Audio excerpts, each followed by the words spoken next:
Howdy, my name is James Bunnett, and today I'm going to be helping y'all solve your issue. We're focusing on Cricket Australia versus Australia Cricketers Association. This conflict centers on the severity and fairness of a sanction placed on Cricket Australia players after the ball tampering incident. So, from Cricket Australia's perspective, there's two main problems: integrity and reputation. Cricket Australia wishes to maintain integrity and restore public trust, and they're seeking to do this by imposing strict sanctions. Next, cultural reform. They are hoping that by imposing these strict sanctions, that the team will see a need for cultural reform, and they want to change the culture around the team so that they don't think, so that no further misconduct will come.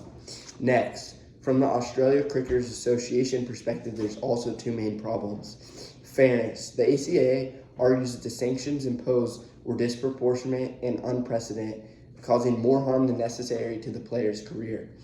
And player advocacy. The ACA is focused on protecting the rights of players and interests of players, ensuring fair treatment for all. This conflict is a blend of fairness of sanctions and values around player welfare and game integrity. So, there's three mutual interests. The restoration of trust. Both parties wish to establish trust again, and Cricket Australia's method of doing this was by imposing very strict sanctions. But the ACA argues that they don't need as strict of sanctions to ensure trust. They also seek future successes. And they want to ensure long-term success and reputation of Cricket Australia. So they don't want further cheating, further misconduct, because they want to ensure future success. Also, a cultural improvement, as I said. Both parties understand the need for a cultural shift within the team, and they both are seeking different ways of doing that. So, the effective communication is crucial in resolving this task. And the three main communicative techniques and skills that I want to employ are, first off, active listening. We want to ensure that both parties feel heard and that both parties feel like each other are trying to understand the other's concerns, worries, and possible solutions. The next is transparent dialogue. We want to ensure that they feel like they can speak anything. They can express their worries, their concerns, and open this dialogue so that we can come up with problem-solving solutions. Next, empathy. Recognizing the emotional and professional stakes involved in this conflict. For the players and administrators, this is a serious issue, and we want each other to recognize the implications of misconduct and how we can lessen the impact of it. The proposed negotiation approach that I have chosen for this conflict is integrated bargaining. So this approach focuses on collaborative problem solving to achieve mutually beneficial outcomes.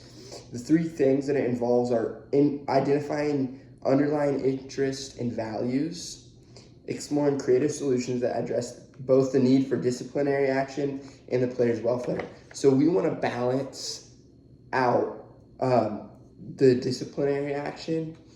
We definitely want to discipline these players enough as they did cheat, but we do not want to severely harm their future and career.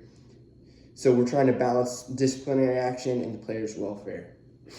Additionally, we want to build long-term relationships based on trust and mutual respect. Since this trust was recently broken, we think it's important to take a unique approach to this situation so that we can ensure trust for the future. A few managing factors and barriers are public perception. The public's perception has already gone downhill, and we really want to manage the public's response to any agreement that is reached, and we think it's critical for both parties that there's a good public reaction to the agreement. Next, leadership dynamics. The key figures in both the Cricket Association and the ACA will play crucial roles in ensuring that the dialogue and outcomes are healthy. These people are going to have a huge effect on the public, and it's really important that they, like I said, encourage open dialogue and empathy and open listening. This will really open the doors for any further tension, and it will help ease that tension. So we also like to consider the historical context. Previous incidents and the legacy of past conflicts may influence the current negotiations and these past actions need to be acknowledged and addressed. I think it's important to look into other cricket associations and how they've handled cheating in the past so that we can better approach this issue. In conclusion, resolving the conflict between Cricket Australia and Australian Cricket Associations requires a unique approach that balances integrity with fairness. By focusing on mutual interests, employing these different communication techniques, and using integrative bargaining, both parties can work towards a solution that is good for each other and caters to their mutual interest. We want to ensure fair treatment and promote a positive culture that disciplines cheating but doesn't harm players' careers. Thank you. Have a great day.